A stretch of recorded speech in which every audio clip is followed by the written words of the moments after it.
मन बात नहीं सुनता, हम सुनवाएंगे।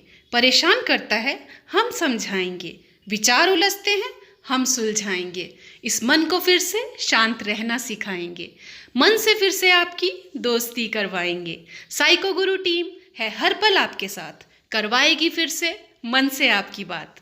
महकेंगे फिर से जीवन में खुशियों के रंग, जब साइको गुरु टीम होगी आपके संग। आज का वीडियो रिलीजियस ओसीडी वालों के लिए है। रिलीजियस ओसीडी वालों को बड़ा डर लगता है भगवान से, भगवान की मूर्ति से, धार्मिक किताबों से, धार्मिक क्रियाओं से, कि भगवान सजा दे देगा, भगवान नष्ट कर देगा, नौकरी से हटा देगा, परिवार में किसी का बुरा कर देगा, किसी की डेथ कर देगा, किसी को बीमारी लगा देगा। पता नहीं कितने दुनिया जहान के डर रिलीजियस ओसीडी वालों के मन में बार बार धक्के से आते रहते हैं। और इससे रिलेटेड रिलीजियस ओसीडी वाले करते क्या हैं? माफी मांगते रहते हैं, धोख देते रहते हैं, पाँव में गिरते रहते हैं मूर्तियों के, इंसानों के, पुजारियों के। बस उनको श्योरिटी चाहिए कि भगवान बुरा नहीं करेंगे।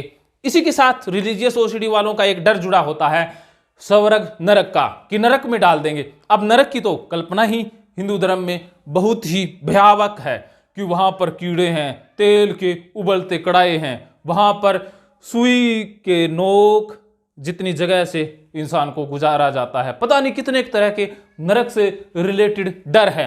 अब देखिए कि इंसान को ऐसा सोचते ही मन में एक खौफ सा जागता है, नहीं इस नरक से तो बचना ही है। तो बचने का तरीका क्या है? भगवान को राजी कर लो। और भगवान का राजी करने का तरीका क्या है? जो भगवान के एजेंट हैं, फ्रेंचाइजर हैं, उनको राजी कर लो।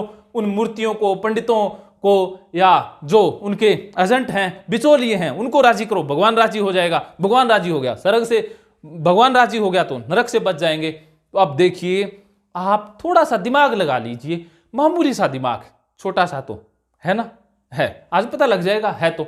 अब देखिए कि गीता में कहा गया था कि आत्मा अजर अमर है, ना इसे हवा सुखा सकती है, ना इसे पानी गला सकता है, ना अग्नि इसे जला सकती है, ना इसे तलवार काट सकती है। कोई भी शक्ति आत्मा का बाल भी बांका नहीं कर सकती है। आप कहोगे जोधपुरिया जी, ये बात तो हम जानते हैं, आत्मा अजर अमर है, ना कभी बूढ़ी होती है, हमेशा एक जैसी रहती है। ये आपको पता है?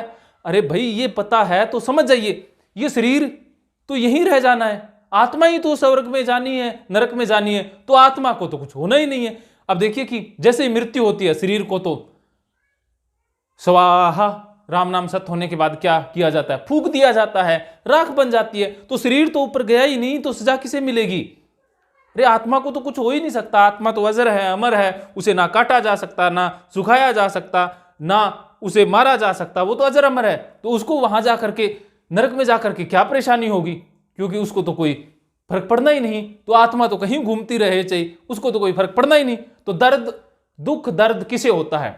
आध्यात्मिक पुरुष यही कहते हैं ना, ये शरीर को होता है। तो शरीर यहीं रह गया तो तेल के कड़ाव में किसे डाला जाएगा? क्या आत्मा को डाला जाएगा? आत्मा को डाला जाएगा तो डरने की बात ही क्या है? वो तो अजर अमर है, उसे तो तेल के कड़ाई से कोई फर्क ही नहीं पड़ने वाला। तेल के कड़ाई कितने ही जलते रहे, कोई फर्क ही नहीं पड़ने वाला। समझ गए? अरे इतनी जल्दी थोड़ी ना समझते हो आप। तो कहोगे जोधप्रिया जी क्या करें, समझ में आती नहीं है बात। देखिए, समझ जाइए, सिंपल सी बात है। ये शरीर यहीं रह जाएगा, जिसको दुख दर्द, जिसको डर लगता है, यहीं रह जाएगा। आत्मा को तो कुछ होता ही नहीं है, वो ऊपर जाएगी नरक में। वो चाहे नरक में हो, स्वर्ग में हो, उसको कोई फर्क ही नहीं पड़ता है। तो उड़ा लो ऐश। बस भगवान को राजी करने की या धोख देने की या पंडितों के पास जाने की जरूरत ही नहीं है, क्योंकि शरीर तो यहीं रह जाना है। जिसको डर है, डर तो शरीर को है ना, कि दर्द तो शरीर को होना है, तो शरीर तो यहीं राख बना देना है घर वालों ने एक दिन के अंदर ही। दूसरे दिन का भी वेट नहीं करने वाले, शाम होने तक का वेट नहीं करेंगे कि सूरज छिपने तक पहले अग्नि दे दो, वरना दिक्कत हो जाएगी। तो अब छोटी सी बात, मामूली सी बात खाने में बैठ गई होगी, आसान सी बात है, बैठ गई तो बल्ले बल्ले, नहीं बैठी तो भाई बस की। फिर भी थल्ले की जरूरत नहीं है। आप ऑनलाइन ऑफलाइन साइको गुरु टीम से बात कीजिए, वो आपकी थल्ले को बल्ले बल्ले में बदल देंगे। आप rajendrajodhpriya.com वेबसाइट पर रिटर्न में टिप्स बढ़ते हैं, इसके लिए मैं आपका तहे दिल से आभारी हूं।